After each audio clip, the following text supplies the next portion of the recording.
Só quando nos permitimos parar de fazer tudo e deixar de dizer sim a todos, é que conseguimos oferecer nossa contribuição máxima àquilo que realmente importa.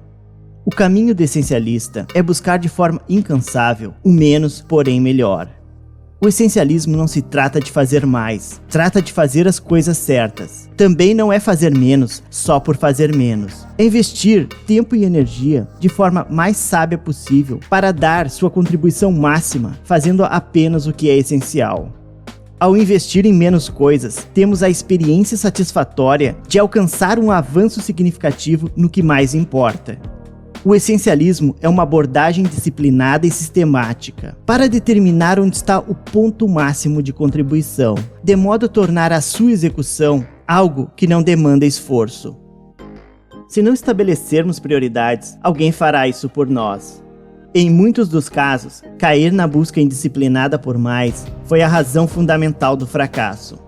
Como nunca antes, a preponderância das escolhas sobrepujou nosso poder de administrá-las. Perdemos a capacidade de filtrar o que é importante e o que não é. Segundo os psicólogos, trata-se da fadiga decisória. Quanto mais escolhas somos forçados a fazer, mais a qualidade das decisões se deteriora. Não foi só o número de escolhas que aumentou exponencialmente, mas também a força e o número de influências externas sobre as nossas decisões. A tecnologia nos aproximou muito mais das opiniões alheias sobre o que deveríamos focalizar. Não é apenas sobrecarga de informações, é sobrecarga de opiniões. A palavra prioridade deveria significar a primeiríssima coisa. No século XX, pluralizamos o termo e começamos a falar em prioridades. De forma ilógica, raciocinamos que, mudando a palavra, conseguiríamos mudar a realidade.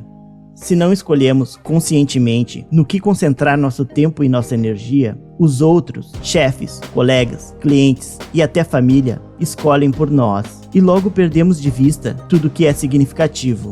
Ao abrirmos mão de fazermos as escolhas, permitimos que os interesses alheios controlem as nossas vidas.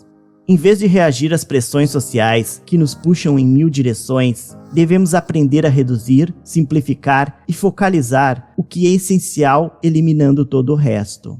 Do mesmo modo que o armário logo fica abarrotado quando se acumulam roupas que nunca usamos, nossa vida logo se enche quando os compromissos e as atividades que aceitamos, na melhor das intenções, vão se acumulando. Se não adotarmos um sistema para fazer uma limpa, esse excesso permanecerá ali para sempre. Imagine se cada vez que abrisse o armário, você notasse que alguém enfiou novas peças lá dentro. Se toda vez que o esvaziasse pela manhã, descobrisse à tarde que estava lotado de novo. Infelizmente, a vida de muita gente é assim. O essencialismo consiste em criar um sistema para cuidar do armário da vida. Não se trata de um processo que realizamos uma vez por ano, por mês ou por semana. É a disciplina que aplicamos toda vez que precisamos tomar uma decisão e devemos escolher entre dizer sim ou recusar educadamente. É um método para abrir mão de muitas coisas boas e ficar com as poucas coisas extraordinárias. Os essencialistas exploram e avaliam, sistematicamente, um grande conjunto de alternativas antes de se comprometer com algumas delas.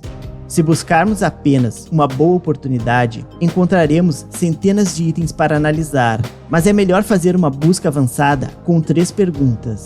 O que me inspira profundamente? Qual é o meu talento especial? O que atende a uma necessidade importante do mundo?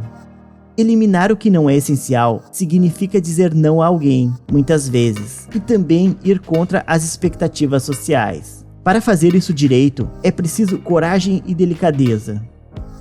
Podemos escolher deliberadamente o que não fazer ou deixar que nos levem para direções que não queremos seguir. Em vez de forçar a execução, os essencialistas investem o tempo que pouparam para criar um sistema que remova obstáculos e torne a execução o mais fácil possível. E se a sociedade parasse de nos dizer para comprar mais e nos permitisse pensar e respirar mais? E se nos estimulasse a rejeitar o comportamento que nos impele a fazer o que detestamos, para comprar o que não precisamos, com dinheiro que não temos, a fim de impressionar pessoas que não gostamos? E se ninguém mais achasse que estar ocupado é ser importante? Embora nem sempre tenhamos controle sobre as opções, sempre temos controle sobre qual delas escolhemos.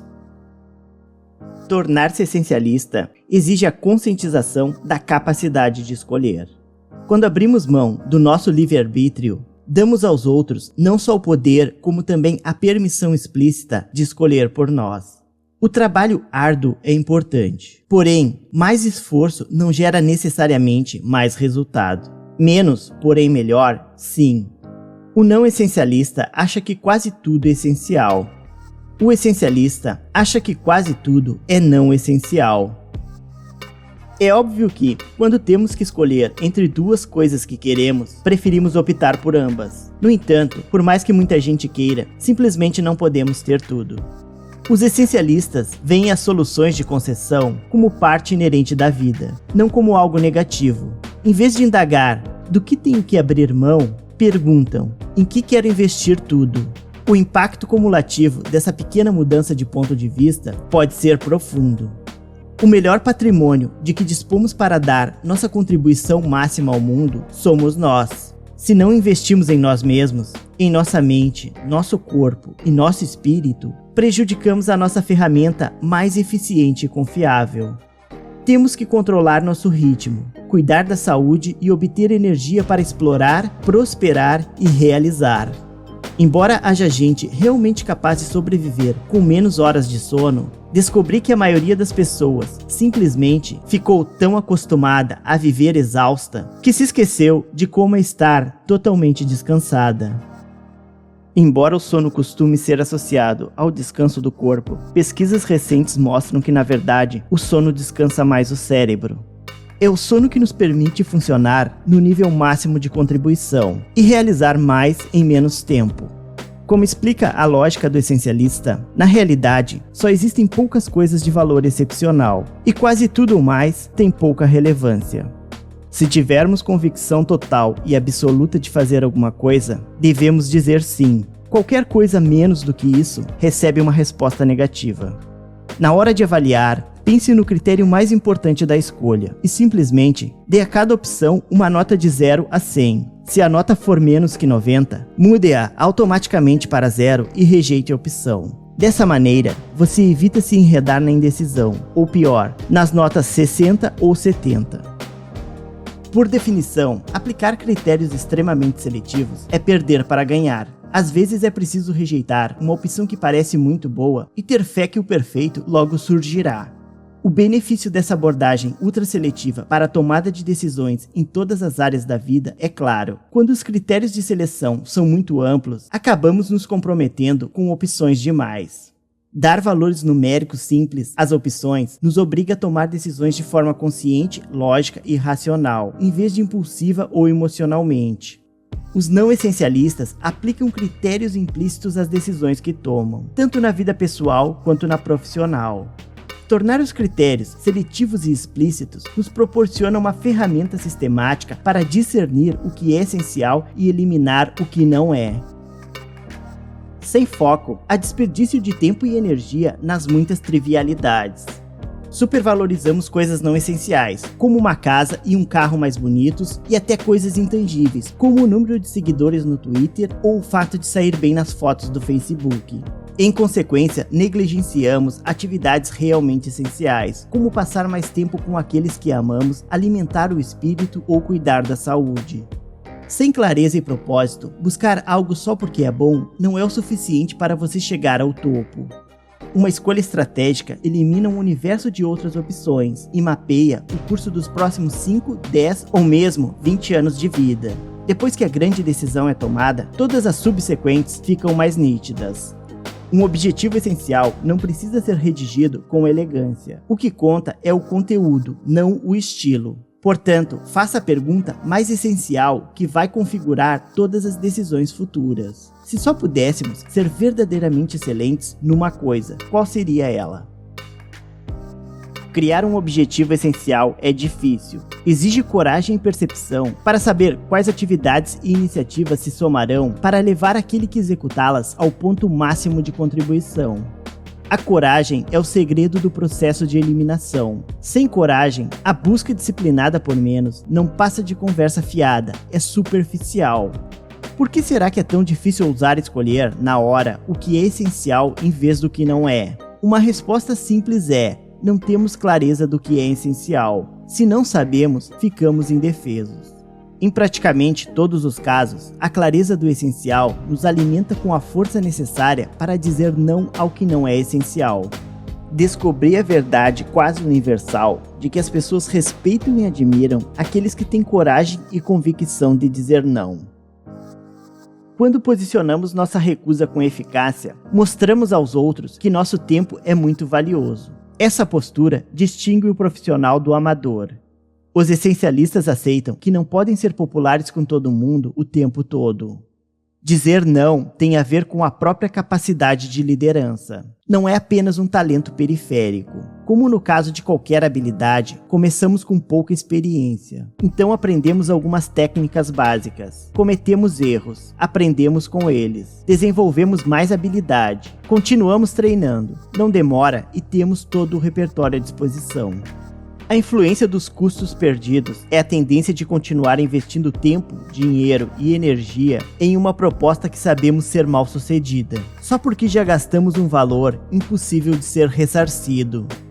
Os indivíduos são igualmente vulneráveis a essa influência. Ela explica o fato de continuarmos a assistir a um filme horroroso só porque já pagamos pelo ingresso. Porque continuamos a pôr dinheiro na reforma de uma casa que parece nunca terminar. Por que continuamos a esperar o ônibus ou o metrô que nunca vem, em vez de pegar um táxi? E por que investimos em relacionamentos fracassados, mesmo quando o nosso esforço só piora a situação? O essencialista tem a coragem e a confiança necessária para admitir seus erros e se descomprometer, sejam quais forem os riscos perdidos. É natural não querer jogar fora o que se desperdiçou realizando uma escolha ruim. Mas se não o fizermos, nos condenaremos a desperdiçar ainda mais. Só quando admitimos que foi um equívoco nos comprometer com alguma coisa, podemos deixar esse erro no passado. Por outro lado, se continuarmos negando o equívoco, ficaremos rodando em círculos à toa. Não deveria ser vergonhoso admitir que falhamos. Afinal de contas, no fundo estamos reconhecendo que agora somos mais sábios do que antes. A tendência de continuar fazendo uma coisa só porque sempre a fizemos pode ser chamada de influência do status quo. Antes que as palavras "que legal, eu adoraria" saiam voando da sua boca, pergunte-se: isso é essencial? Se já assumiu sem querer algum compromisso do qual se arrepende, arranje um jeito educado de cair fora. Dizer não a alguém com quem já nos comprometemos gera uma sensação de culpa. E sejamos francos, ninguém gosta de não cumprir com a palavra. Mas aprender a fazer isso de modo a conquistar respeito pela coragem, pelo foco e pela disciplina é fundamental para alguém se tornar essencialista. Ter menos opções torna a decisão mais cômoda. Devemos cultivar a disciplina de nos livrar de alternativas e atividades que podem ser boas e até muito boas, mas que ficam no caminho de algo excelente. Ter um objetivo claro e abrangente nos permite conferir e comparar regularmente as atividades e comportamentos com o nosso intento real. Se estiverem incorretos, caberá a nós editá-los.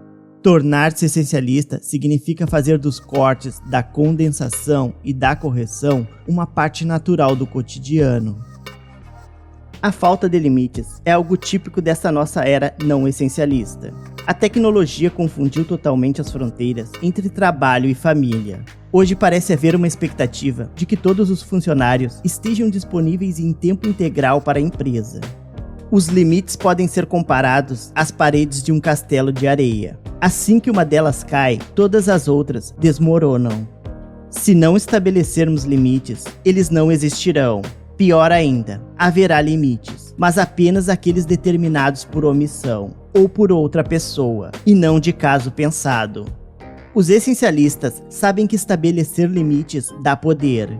Reconhecem que essa imposição protege o tempo deles contra aproveitadores e costuma liberá-los de ter que se esquivar de coisas que promovem os objetivos dos outros, não os seus.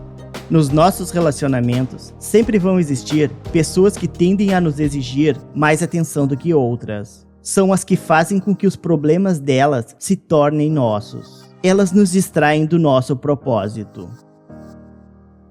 No ambiente profissional, os outros tentam, o tempo todo, usar o nosso sistema de irrigação para manter o gramado deles verde. Quem não consegue articular os próprios limites para si e para os outros, não pode esperar que as pessoas os respeitem ou mesmo os percebam.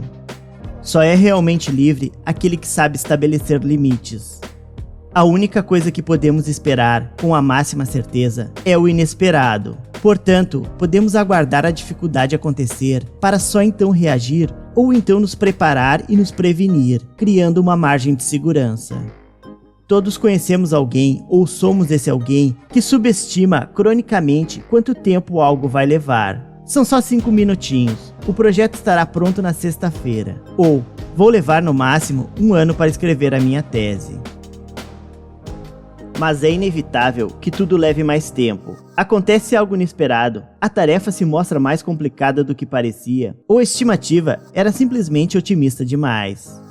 O essencialista prevê, planeja, prepara-se para várias contingências. Espera o inesperado, cria uma margem de segurança para lidar com imprevistos e tem espaço para manobra quando acontecem, como é inevitável.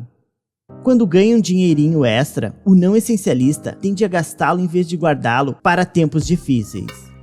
O essencialista usa os tempos de bonança para criar margens de segurança contra tempestades.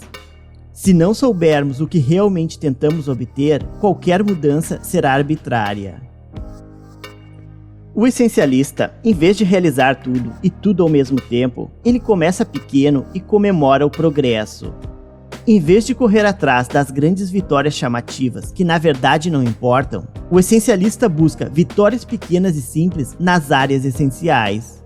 Pesquisas mostram que, de todas as formas de motivação humana, a mais eficaz é o progresso. Isso porque uma pequena vitória concreta dá impulso e aumenta a fé no sucesso futuro.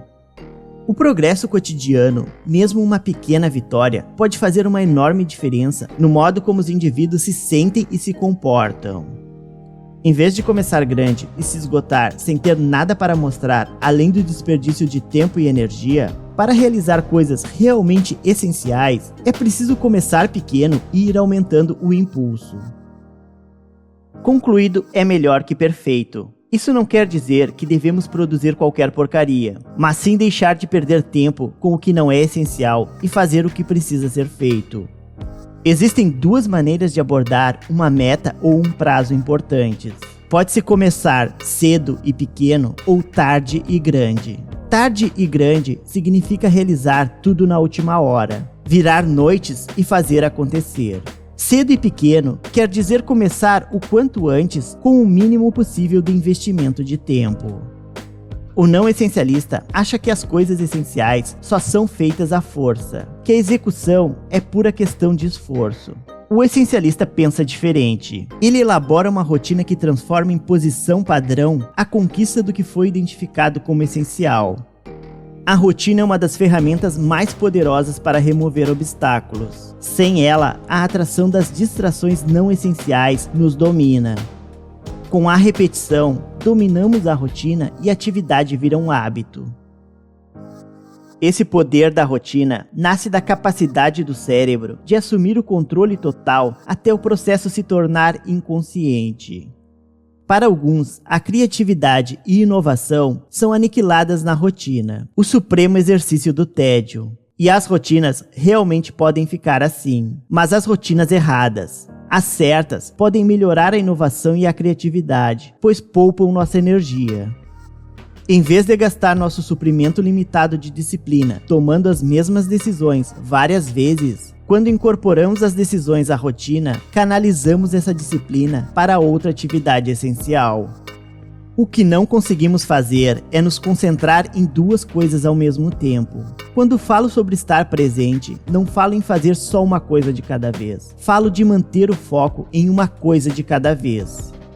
Todos podemos levar uma vida não só de simplicidade, como de grande contribuição e significado.